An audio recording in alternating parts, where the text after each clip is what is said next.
Hello বন্ধুরা, নমস্কার, আদাব। উত্তম রিয়াকশনের আরেকটি রিয়াকশন ভিডিওতে আপনাদের সবাইকে স্বাগতম। আমি উত্তম আছি আপনাদের সাথে। বন্ধুরা, আজ যে ভিডিওতে রিয়াকশন দেব সেই ভিডিওটি নেওয়া হয়েছে আপলিফট বাংলাদেশ চ্যানেল থেকে। ভিডিওর টাইটেল হচ্ছে ঢাকায় ঢুকবে না আর কোনো গাড়ি, 48 kilometres Dhaka bypass expressway update. বন্ধুরা, আপনারা যদি আমার চ্যানেলে নতুন হয়ে থাকেন তাহলে চ্যানেলটি সাবস্ক্রাইব করে আমার পাশেই থাকবেন, বেল আইকন অন করে অল করে রাখবেন পরবর্তী ভিডিওর নোটিফিকেশন পাওয়ার জন্য। অলরেডি যেসব বন্ধুরা চ্যানেলটি সাবস্ক্রাইব করে আমার পরিবারের সদস্য হয়েছেন তাদের প্রতি রইল অসংখ্য ধন্যবাদ। ভিডিওটা ভালো লাগলে একটা লাইক করবেন, শেয়ার করে আপনার বন্ধুদের দেখার সুযোগ করে দেবেন। কমেন্ট সেকশনে লিখে অবশ্যই জানাতে পারেন আপনারা কোন ধরনের ভিডিওতে রিয়াকশন চান। আমি চেষ্টা করব সেই ধরনের ভিডিওতে রিয়াকশন দেওয়ার। আপলিফট বাংলাদেশ চ্যানেলটি সবসময় তথ্যভিত্তিক ভিডিওগুলো আপলোড করে।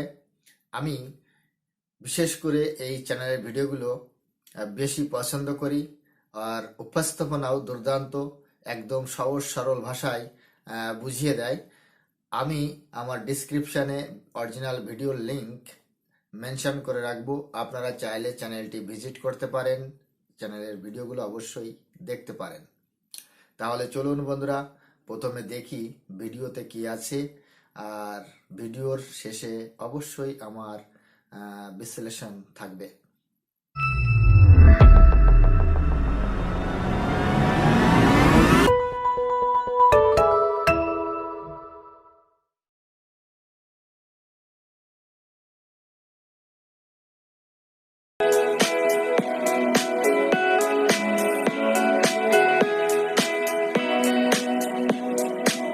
হ্যালো এভরিওয়ান, আসসালামু আলাইকুম। আপনারা দেখছেন আপলিফট বাংলাদেশ, আর সাথে রয়েছি আমি রুবেল। রাজধানী ঢাকার যানজটের লাগাম যেন কোনোভাবেই টেনে ধরে রাখা যাচ্ছে না। তাই তো বাইপাস সড়ক এখন যানজট থেকে মুক্তির আরেক পথ। দূরপাল্লার যানবাহন ঢাকার ভেতরে প্রবেশ না করেই যেন পণ্য এবং যাত্রী পরিবহন করতে পারে পূর্ব থেকে পশ্চিমে। সেজন্য নির্মাণ করা হচ্ছে দেশের ইতিহাসে সর্ববৃহৎ 48 কিলোমিটার দৈর্ঘ্যের 6 লেনের বাইপাস এক্সপ্রেসওয়ে। এই প্রকল্পের প্রথম অংশের কাজটি বেশ দ্রুত এগিয়ে যাচ্ছে। ইতিমধ্যে প্রায় স্থানে শেষ হয়েছে ঢালাইয়ের কাজ, শেষ হয়েছে কার্পেটিংও। আমাদের আজকের ভিডিওতে তুলে ধরব গুরুত্বপূর্ণ এই প্রকল্পের সর্বশেষ অবস্থার সাথে বিস্তারিত। তাই শুরু থেকে শেষ পর্যন্ত দেখতে থাকুন, আশা করছি আপনাদের সবার ভালো লাগবে। আমাদের আজকের যাত্রা শুরু করেছি পূর্বাচল সেক্টর 5-এর এদিক থেকে। এদিকের কাজটি অনেকদিন ধরে ধীর গতিতে চলতে থাকলেও এবার এসে দেখতে পাচ্ছি এই অংশের কাজটিও বেশ দ্রুত গতিতে এগিয়ে চলছে। এই স্থানটি আগে প্রিকাস্টের জন্য ব্যবহার করা হতো।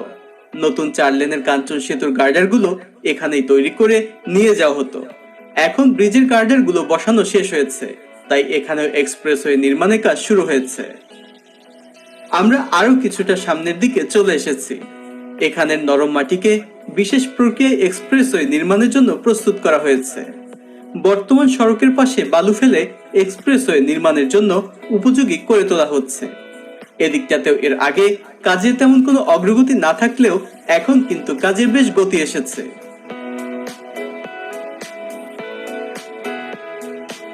এবারে আমরা চলে এসেছি পূর্বাচল 20 এবং 21 নম্বর সেক্টরের এদিকটায়। এখানে এসে দেখতে পাচ্ছি বর্তমান সড়কের অবস্থা বেশ খারাপ, তাই কিছুটা যানজটের সৃষ্টি হয়েছে এখানে। বর্তমানে এখানে এক্সপ্রেসওয়ের দুই পাশে সার্ভিস লেন নির্মাণের কাজ চলছে। চলুন তাহলে যেতে যেতে দেখি এই নির্মাণ কাজের বর্তমান অবস্থা।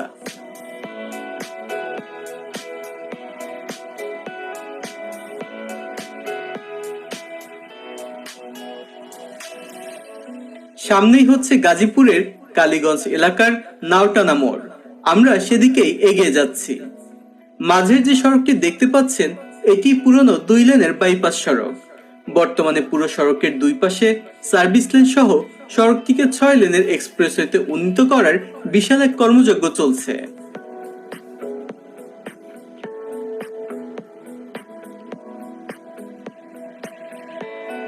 আমরা এবারে চলে এসেছি গাজীপুরের কালীগঞ্জ এলাকার নাওটানা মোড়ে। এখানে একটি আন্ডারপাস রাখা হয়েছে। দেখা যাচ্ছে এখানে মূল এক্সপ্রেসওয়েতে ঢালাইয়ের কাজটি শেষ হয়েছে। আমরা 2 মাস আগে যখন এখানে এসেছিলাম তখন ঢালাইয়ের জন্য প্রস্তুতি নেওয়া হচ্ছিল। দেখা যাচ্ছে দুই পাশের সার্ভিস লেনেও শেষ হয়েছে প্রাথমিক পিচ ঢালাইয়ের কাজটি। এই প্রকল্পের কাজটি শুরু হতে বেশ সময় লাগলেও গত 1.5 বছরের বেশি সময় ধরে দেখা যাচ্ছে খুব দ্রুত গতিতে এর কাজটি করা হচ্ছে। তাই আশা করা যাচ্ছে প্রকল্পের প্রথম অংশের কাজটি নির্ধারিত সময়ের মধ্যেই শেষ হতে পারে। এবারে আমরা নাওটানা মোড় থেকে উলুখোলা বাজারের দিকে চলে যাব। সেখানে এই প্রকল্পের আওতায় নির্মাণ করা হচ্ছে নতুন 2টি ব্রিজ। আর যেতে যেতে দেখব এদিক থেকে কাজের সর্বশেষ অবস্থা।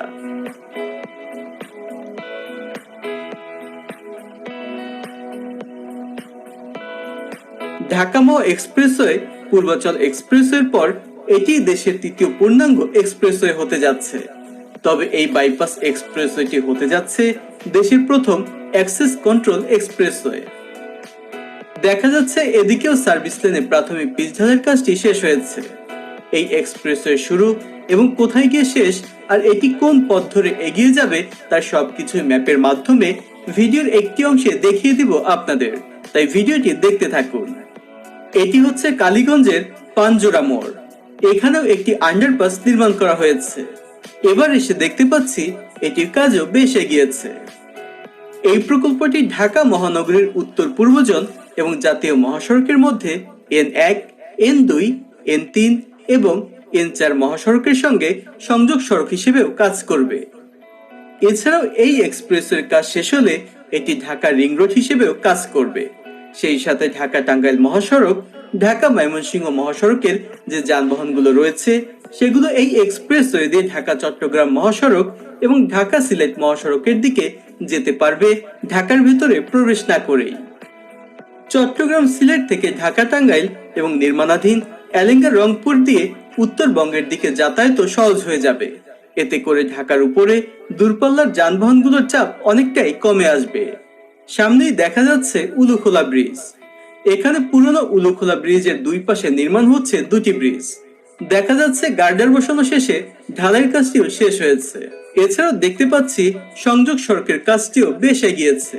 কিছুদিনের মধ্যেই হয়তো শুরু হবে ঢালাইয়ের কাজটি। এছাড়া ব্রিজের দুই পাশে বসতে শুরু করেছে নিরাপত্তা ওয়াল।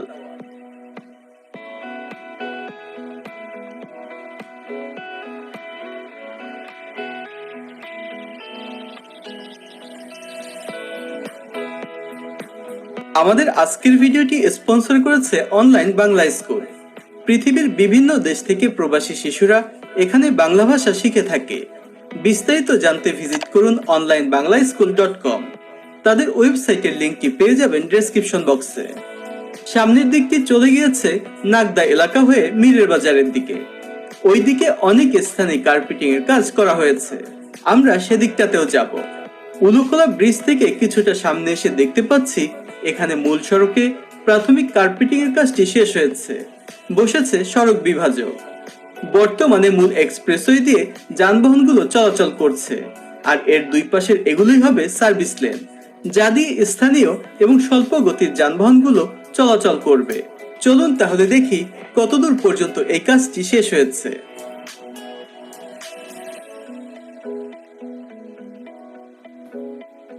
ওই দিক থেকে আসতে আসতে দেখতে পেয়েছি একদম নাগদা সেতুর কাছাকাছি মূল এক্সপ্রেসওয়ে ঢালাইটি সম্পূর্ণ শেষে কার্পেটিং এর কাজটিও করা হয়েছে।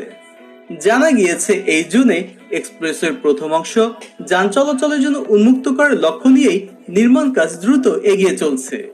আমরা এবারে চলে এসেছি নাগদা সেতুর এদিকটায়। এখানে উলুখোলা ব্রিজের মতো পুরনো ব্রিজের দুই পাশে 2টি ব্রিজ নির্মাণ করা হচ্ছে। দেখা যাচ্ছে গার্ডার বসানো শেষে ঢালাইয়ের কাজটিও শেষ হয়েছে। এছাড়াও সেতুর সংযোগ সড়ক নির্মাণের কাজটিও চলমান। সেতুর দুই পাশে নিরাপত্তা ওয়ালের কাজটিও শুরু হয়েছে এদিকটায়। এই বাইপাস সড়কটি খুবই গুরুত্বপূর্ণ একটি সড়ক। এই সড়ক দিয়ে পণ্যবাহী ট্রাক ও যাত্রীবাহী বাস চলাচল করে থাকে। এছাড়াও এটি এশিয়ান হাইওয়েরও একটি অংশ। এটি South Asian sub regional economic cooperation SASEC করিডোরের অংশ পড়ায় ভারত, নেপাল ও ভুটানের সঙ্গে বাংলাদেশের চট্টগ্রাম বন্দরের সঙ্গে সরাসরি সংযোগ স্থাপিত হবে। এবারে আমরা এদিক থেকে চলে যাব মীরের বাজারের দিকে। সেখানে নির্মাণ করা হচ্ছে একটি ওভারপাস। একটু পরে সেটিও আপনাদেরকে দেখাবো। আরো কিছুটা সামনে এসে দেখতে পাচ্ছি মূল এক্সপ্রেসওয়েতে প্রাথমিক কার্পেটিং এর কাজটি করা হয়েছে। বর্তমানে কিছু সংখ্যক যানবাহন মূল এক্সপ্রেসওয়ে দিয়ে চলাচল করছে। এর আগের বারের থেকে আজ এই সড়কে পণ্যবাহী যানবাহন অনেকটাই কম দেখা যাচ্ছে। এবারে আমরা চলে এসেছি মীরের বাজারে। এই প্রকল্পের যতগুলো গুরুত্বপূর্ণ স্থান রয়েছে তার মধ্যে এই মীরের বাজারই অন্যতম। এই সড়কে বেশ কিছু চৌরাস্তা এবং রেল ক্রসিং রয়েছে, যার মধ্যে এই মীরের বাজার অন্যতম। মীরের বাজারের মতো যে স্থানে রেল ক্রসিং এবং চৌরাস্তা রয়েছে সেখানেই নির্মাণ করা হচ্ছে ওভারপাস। মীরের বাজারের এই ওভারপাসের উপরে ঢালাইয়ের কাজটি শেষ। জানা গিয়েছে খুব দ্রুত এর উপরে পিচ ঢালাইয়ের কাজটি শুরু হবে। এছাড়াও এই ওভারপাসের সংযোগ সড়কের কাজটিও অনেকটাই শেষের পথে। এই ওভারপাসটি 4 লেনের।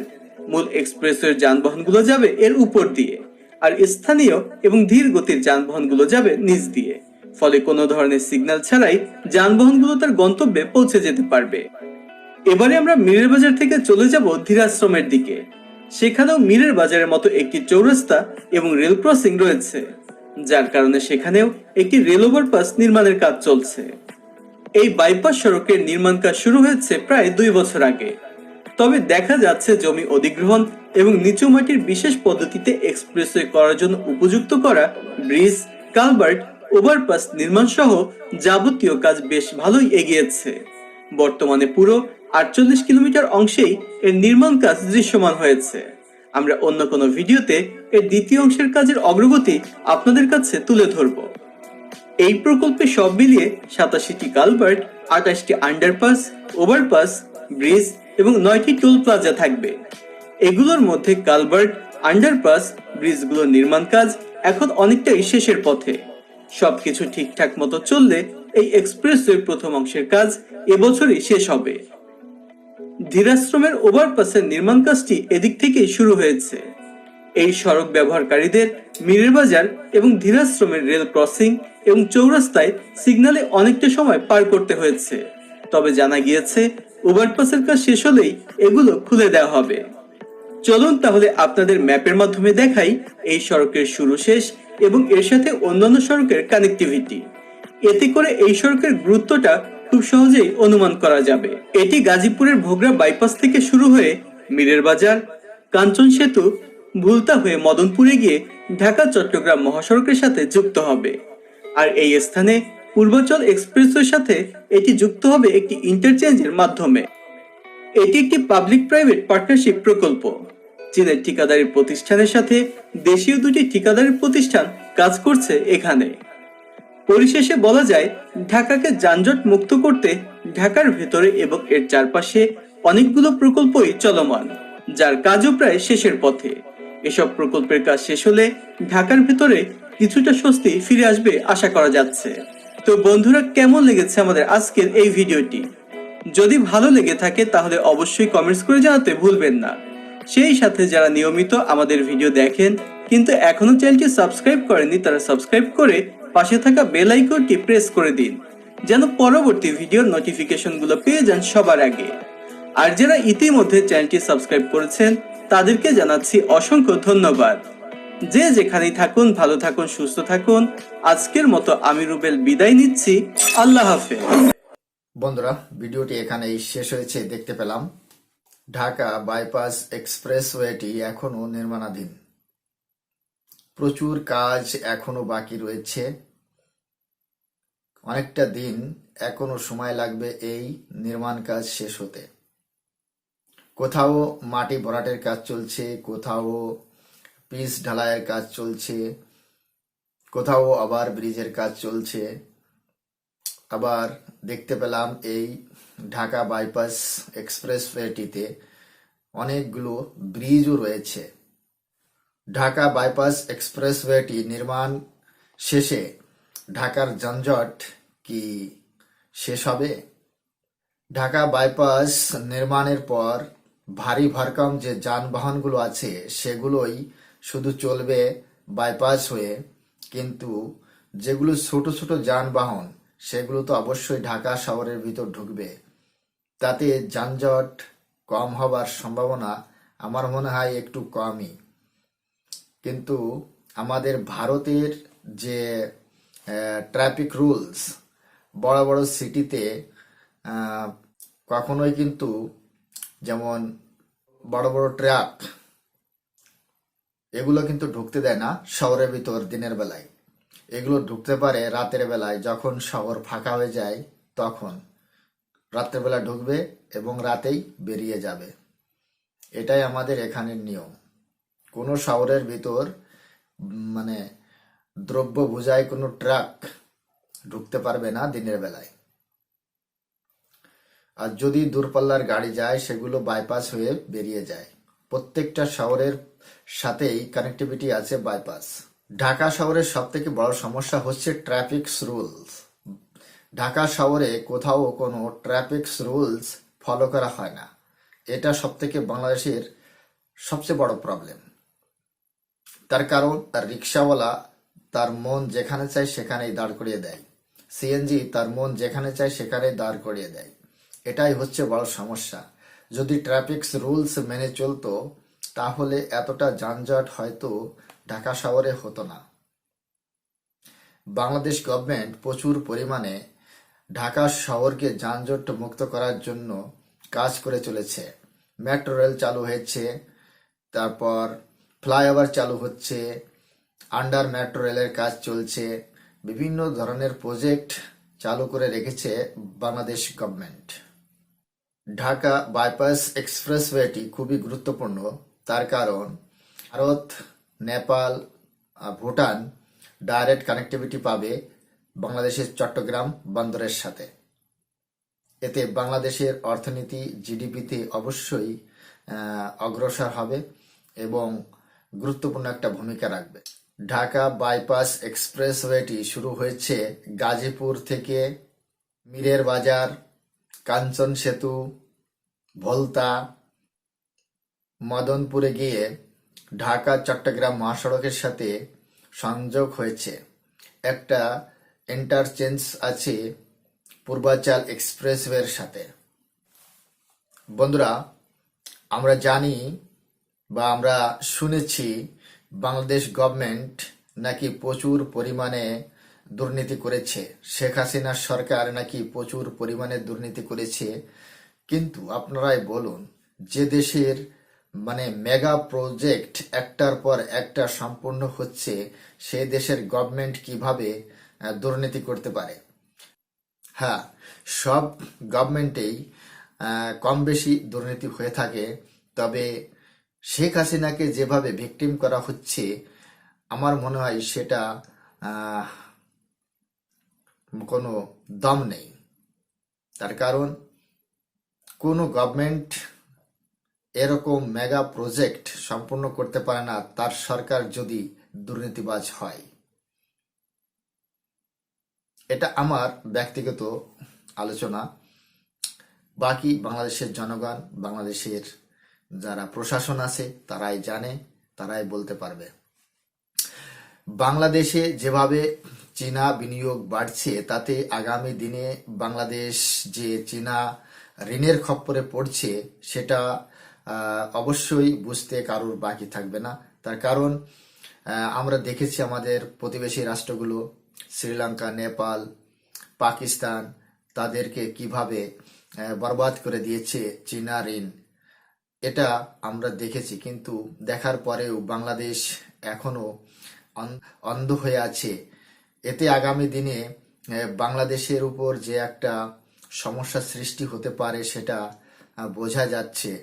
এত বিনিয়োগ চায়নার, সেটা ভাবাই যায় না। হ্যাঁ, জাপান থেকে যতই বাংলাদেশ ঋণ নিক না কেন তাতে কোনো সমস্যা নেই। জাপান কারোর জমির উপর নজর গাড়ে বসে থাকে না, যেমন চায়না বসে থাকে।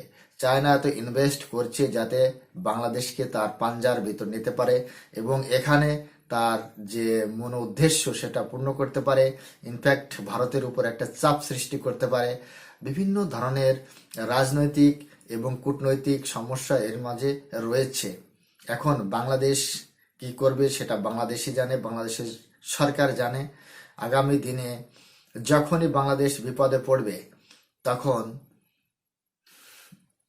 সেটুকু আর নাই বা বললাম।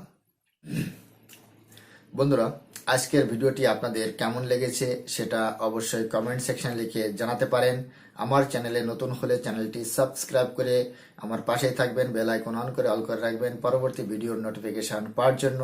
অলরেডি যেসব বন্ধুরা চ্যানেলটি সাবস্ক্রাইব করে আমার পরিবারের সদস্য হয়েছেন তাদের প্রতি রইল অসংখ্য ধন্যবাদ। ভিডিওটা ভালো লাগলে একটা লাইক করবেন, শেয়ার করে আপনার বন্ধুদের দেখার সুযোগ করে দেবেন। কমেন্ট সেকশন লিখে অবশ্যই জানাতে পারেন আপনারা কোন ধরনের ভিডিওতে রিয়াকশন চান। আমি চেষ্টা করব সেই ধরনের ভিডিওতে রিয়াকশন দেওয়ার। তাহলে সবাই ভালো থাকুন, সুস্থ থাকুন। দেখা হচ্ছে নেক্সট কোনো রিয়াকশন ভিডিওতে। ততক্ষণ সবাইকে নমস্কার, জয় হিন্দ।